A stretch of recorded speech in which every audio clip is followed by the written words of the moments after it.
We'll start with the UMD Bulldogs, of course, back in the Frozen Four, again for the second straight year, and start with an opening comment from Coach Sandlin. Hello, everyone. Pretty exciting time for our program, our team. Really excited for the guys sitting next to me, especially, Karson, who's a captain, but it hasn't been an easy road. I think this team's really growing through the year and real proud of their effort to rebound from our tournament losses to have a good week and win 2 games against 2 very good teams in Sioux Falls and get an opportunity to come back and try and win a national championship. So it's pretty special to be back in St. Paul.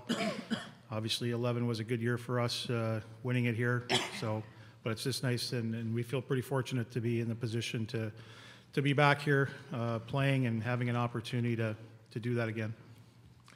Take your questions for the players first, right here in front. Jess Myers, USA Hockey Magazine. For Scott P., the talk about your team heading into the season was they return a lot, but very inexperienced on defense. How did you look at that? Was that a challenge for you, or how did you approach the youth on defense? Yeah, obviously we were really young coming into the year. I think that motivated us quite a bit. We had a lot of talk that we weren't going to be ready, that we were young, and that just wanted to make us keep getting better and better. And I think we really came together a lot this year. Wolfie's kind of been our headmaster there, and I think he's done a great job getting us all to gel together as the years come along. Great. Further questions? Okay, guys, thanks a lot. No, kidding. I'm sure there's further questions. Tim Danahy, who some of you know, we always like to record great moments, and I thought this was a great quote yesterday. Basketball would be better if it was hockey. Very unique, Danzer. Now, will that prompt another question? Anybody? Okay, right here in front. Randy Johnson, Minneapolis, to start with you. Karson, your team is the only non-Big Ten team in the field. Do you have conference pride for the NCHC going into this? Yeah, definitely. Obviously, props to the Big Ten. Pretty awesome having 3 teams in here. But at the same time, we know that the NCHC is one of the top, if not the top, conferences in college hockey. I think we've had teams on top of the charts for a majority of the year. But at the same time, I think it kind of gives us an advantage. We don't really know too much about Ohio State from playing against them wise, and then they don't know too much against us. So I think it's an advantage for us there. First time since 2011. We've had an all-West Frozen Four. Actually, of course, 2011 was here, and I believe Nate Yule said this is the 6th time. It's been an all-West affair, 81, 84, 92, 05, 11, and 18. What else we have? Right here. Matt Wellens for the Duluth News Tribune. For either Karson or Parker, how much do the two of you remember from that last meeting with Ohio State last year in Fargo, specifically the second, third period, and overtime? Parker. Yeah, they were a fast team. They played with a lot of skill, and they played the game the right way. I feel like throughout the 200 foot of the ice. So it's gonna be a challenge for us. I think we'll have to shut down their speed and push pucks north as best we can throughout the game. What else you got, Karson? Anything on that? Yeah, no, obviously they had a great team last year too. I think our goaltender made a couple huge saves late, especially in overtime there too, to kind of bail us out. But at the same time, we're a different team. They're a different team. It's a new year. Okay, Matt. Matt Wellens for the News Tribune. Karson, you talked about the big saves Hunter Miska made last year in that game. Do you guys feel like you have a similar or greater confidence in Hunter Shepard this year for what he's coming and done? Yeah, very, very similar to what we had in Miska last year. I think it's been really fun to watch Hunter grow this year. Confidence is through the roof right now, which is what you need this time of the year as a goaltender. And yeah, he's made some big saves and won us a couple games down the stretch. So it's important to have that in the goaltender spot this time of the year. Bruce Siski, KDAL for Karson. How different, you were a leader on last year's team too, how different is it being a leader on an older team like that versus such a young team like this one?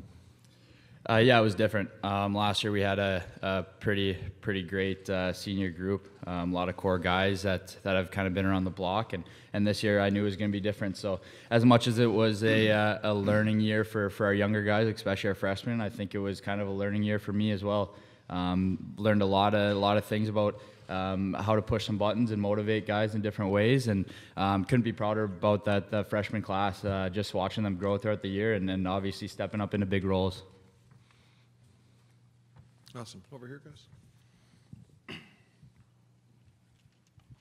Rick Wigman, Duluth News Tribune. Scott, can you talk a little bit about Scott Sandy? Yeah. Talk a little bit about what Rollick meant for your program for the 10 years that he was there, and since their loss in the Big Ten final in overtime kind of got you guys here, do you owe them anything for that? No, I owe Jeff Jackson a lot. Yeah. Well, okay. All right.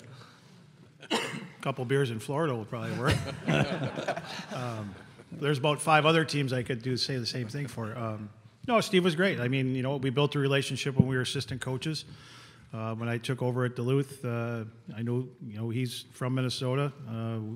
We became good friends, and he was with me for 10 years. He did a great job recruiting. He's a very good coach. I think very fiery, very passionate. And you see his teams play the same way. I'm not surprised that he's done a great job. I think their team this year is better than last year, in different ways. They're a little more complete team, but he's got a good staff around him too. But he's a good friend of mine, and obviously when you spend 10 years together, you become pretty good friends. And he's a very good coach and very deserving of the opportunity to be here with his team, and it wouldn't surprise me down the road they're going to be back here more times. Okay, right here in front. We'll go here and here. Yes. Brian Murphy, St. Paul Pioneer Press. Karson, if Mikey and Joey Anderson go in the corner for a puck, who comes out and why? Yeah, they've had some good battles this year, but I think it's pretty split down the middle. A lot of sibling rivalry. It's pretty fun to be around. They're pretty hard on each other, and I think it's honestly best for both of them. Benefits both of them in the long run. Parker, who do you think wins? I would like to I would say it'd probably be 50-50 as well as Kars there. They're both fiery guys. They play with a lot of passion, and you see that on and off the ice. So, Scott, you got a winner in that? Yeah, those guys are pretty insane when they're going against each other for sure. But I remember the first battle they had, they ended up throwing down and getting a fight on the ice, and I had to go in there and break it up. So those guys are definitely passionate about hockey. But yeah, I'd say 51-49 to Joey. Coach. Don't let Mikey know that. I just like he wasn't a fence sitter. It's good. No. That's the best question so far. No offense to the other questions. They were all very good, but Murph, right here. Yeah, Tim May, Columbus Dispatch. Karson, specifically, where has this team definitely gotten better from day one to now, and what did you see really come right a couple of weeks ago?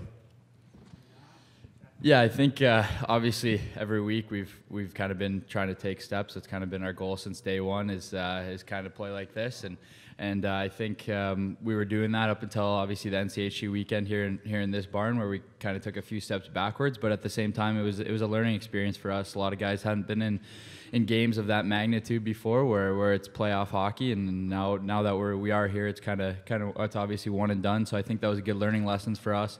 But just consistency. I think really been focused on 60 minutes of hockey. Early on in the year, we were, a couple shifts here, a couple shifts there, and then take a few off. And I think we're doing a good job of playing a full 60 now. For Karson or Parker. Could you identify yourself? Jess Myers, USA Hockey Magazine. Thank you. That third period against Denver in the national championship, you did everything except tie the game. Do you turn the page on that, or do you use a time like that as inspiration throughout a season like this one? Parker. I think a little bit of both. Obviously, it's not going to leave our mental state, but it definitely drives you to continue to push yourself through these times and through this tournament. You use that experience if you're down in a game, kind of thing, to know that you're never out of it. But at the same time, it's a new tournament, and we look forward to playing full 60 minutes. We're going to put that behind us and look at our new opponents here. Okay. Dylan Michaels, KQDS. Parker battled some injury problems earlier this year. How grateful are you to be personally sitting right here right now? It wasn't easy throughout the year, just trying to stay conditioned when you are injured and things like that, and trying to jump in when it's playoff time.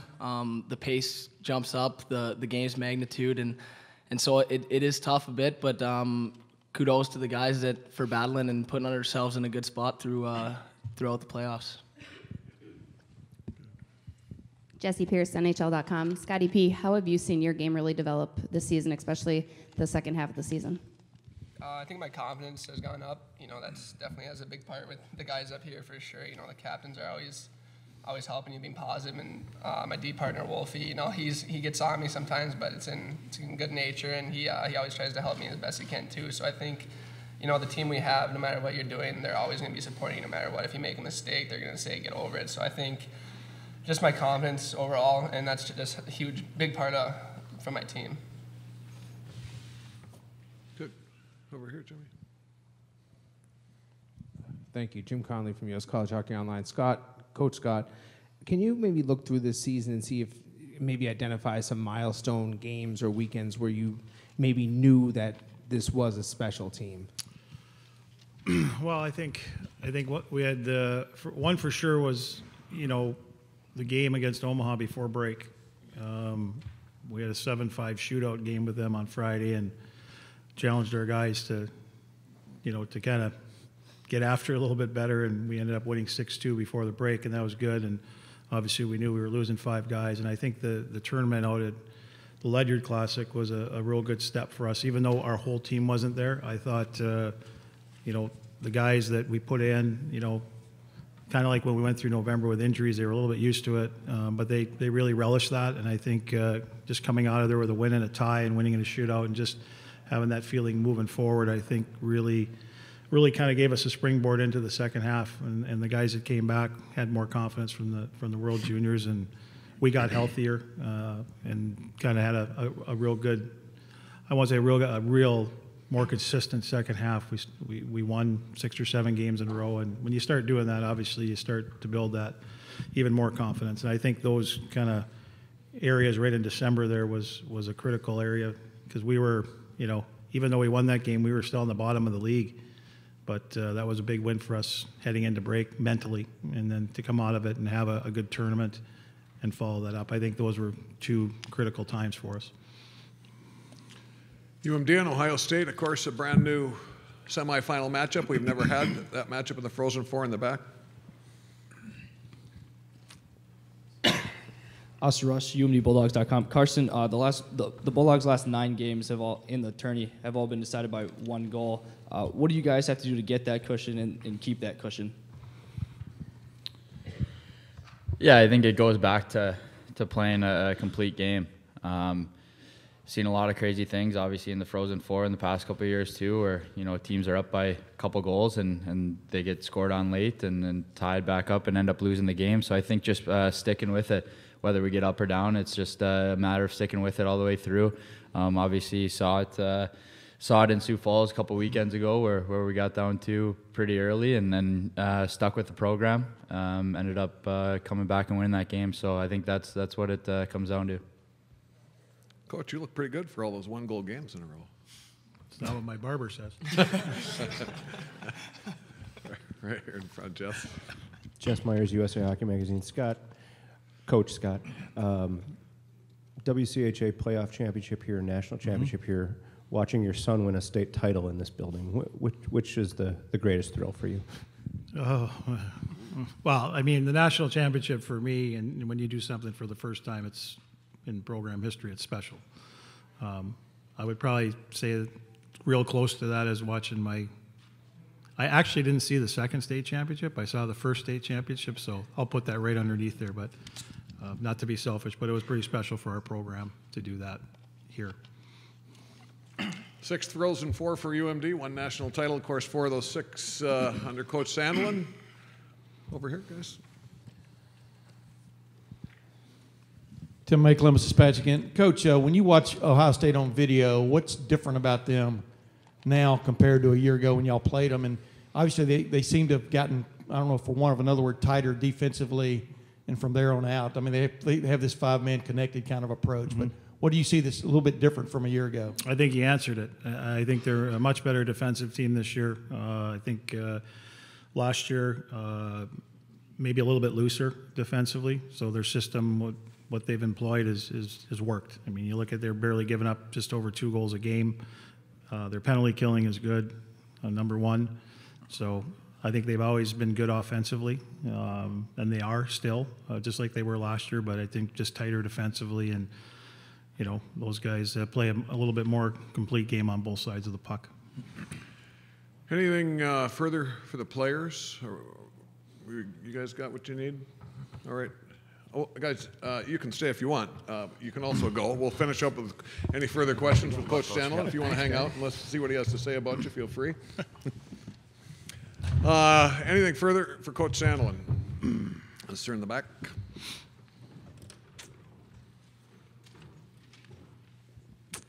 Nate Wells, The Athletic. Coach, Riley Tufte is one of your top players when you're leading scorers. When he's on, what is he doing? What are you seeing from him? What was that? Riley Tufte is one of your top goal scorers. When he's on and he's scoring, what are you seeing from him? Well, number one, for his size, he's a tremendous skater, and when he's moving and really getting engaged physically, and really kind of getting his nose to the puck and in those areas, I think those are a good start. He can shoot the puck very well too, so he's got to get in those positions to do that. But when he's engaged and really having that his feet and that kind of extra step, playing on his toes a little bit, I think that's when he's the most effective. So he's good around the net. You'll see him there on the power play, but he can shoot it, and he just needs to, when he plays with that little bit more of that physical edge and uses his skating ability, he's a tough guy to stop. You know, just like they've got a couple guys that are that bigger. They maybe don't skate like him, but they're those guys that have size and their reach and length can be hard to stop. And when he's like that, that's what makes him a much better player and a dangerous player. Okay, right here in front. Scott, Chip Scoggins from the Star Tribune here. You mentioned that first ever national championship. How did that change your program? Changed it a lot. I think any time like it's the first. I mean, obviously, you know, since I got there, they had the 83, 84, 85 group that really kind of had that sustained back-to-back tournaments under Mike Surdich, and you know, we got there in 04, but to win it and again do something for the first time, obviously it's tremendous exposure nationally for your program. So I would say it's helped a little bit in recruiting. Obviously, we ushered in a new facility the next year, or midway through that year, so that was nice. But I think it's helped in a lot of different ways. But to me, you get to these stages, and it's the experiences the players get to go through, and to me, those are the ones when you go through those together, it's pretty special. I mean, we didn't wait for a 10-year reunion with that group. We had a 5-year, and when we did it, they wanted to do it every year. They wanted to go every year, but we had a good time, and you know, again, those groups are so close. But it's done a lot for our program. It's kind of put us on the map. But you know, you can't get lazy with it. You got to keep working, and really proud of our coaching staff for going out and continuing to identify the right players and continue to build what we started there. You played in the Frozen Four, right? I did, way back in '84. Yeah. How has it changed? Well, we didn't have the week off. We stayed out there, and it's certainly not the magnitude I think that it is now, but it was. They even had a third place game back then, so but it was pretty cool still. But it wasn't. I don't even think it was the Frozen Four then. But I remember it being out. We beat RPI that year and stayed out in New York because it was in Lake Placid. So I was at North Dakota, and we lost to Duluth. Surprising, but it's a big event. I mean, it's awesome how it's grown, and you know, it's something that people look forward to every year. Okay, right here in front, and then we'll go over here in the back. Chad Graff with The Athletic. Coach, you are part of a national championship with two teams in the same game now, 3 Big Ten teams here. What does it do for a conference's reputation or perception to have this kind of postseason success? Well, good. I mean, you know, their teams everyone's talked about their conference being down, and it's just because you're not in this tournament year after year that doesn't mean your conference has bad teams. I mean, you look at the programs in the Big Ten; they're always very, very strong teams with long histories and traditions, and you know, everyone's going to go through it. I mean, the parity in college hockey is hard right now. It's hard. The parity in college hockey is not like it was 10, 15 years ago. It's a lot harder to win. It's a lot harder to get there. Teams lose players now more than ever early. It's hard to sometimes plan, but you know, they've earned their way in here, just like our league did, you know, previous 3 years, and we're fortunate as a member of the NCHC to be here, and we're gonna, you know, relish the opportunity to play. Doesn't matter who you play at this time of the year, what conference they're in. They're all good teams, and you just got to focus on what you need to do to win a hockey game, and hopefully keep playing on Saturday. Okay, in the back. Jack Hettinger, USCHO. Somebody mentioned earlier about asking about Hunter Shepard. Obviously, he's been really good for you guys. And what did you expect from him this year, especially after you guys had another goalie last year leave early? I mean, did you expect him to be so good to step in right away? Yeah, well, I mean, I hoped someone's going to step up. I felt we had 2 good goalies returning that didn't have a lot of game experience or college experience. They were good goalies in junior. Nick Deary, who hasn't played, was the Manitoba goalie of the year. Hunter was the North American League goalie of the year prior to them coming here. So they've played a lot of games. It just hadn't been at the college level. It was more like, you know, no different than Miska last year, where I think they're all good goalies, and, you know, it's like our young defensemen. I think they're good players. How are they going to do at this level? But going into the year, we knew we had 2 that we felt could play. Was one of them going to emerge? We didn't know. We gave them opportunities in the first month. Brant Nicklin, our goalie coach, has done an outstanding job with our goalies over the last 3 years. And I give a lot of credit, if not all the credit, to their development, to him, because he's done a great job. And not only working with the starting goaltenders, but the guys like Hunter and Nick when Miska was here, making them better. And I think those goalies have grown confidence-wise. And when Shep kind of grabbed the net in November, you know, there were games where, like the 7-5 Omaha game, where I was going to put Nick in the next night, but I let him fight through it, and he's responded. And I think from that point on, he's really grown. But we felt comfortable with both of them, and whether we split them all year. I know in November we talked, or late October we talked about this could take a while, you know, until someone emerges, and it might not. Some teams it's okay to have 2, but Shep did, and we've kind of run with him, and he's grown, and it's certainly given our team a big lift and a lot of confidence. Okay, we're good, guys. Okay, Coach Sandlin, thank you very much. Good luck. Yep, thanks, Richard.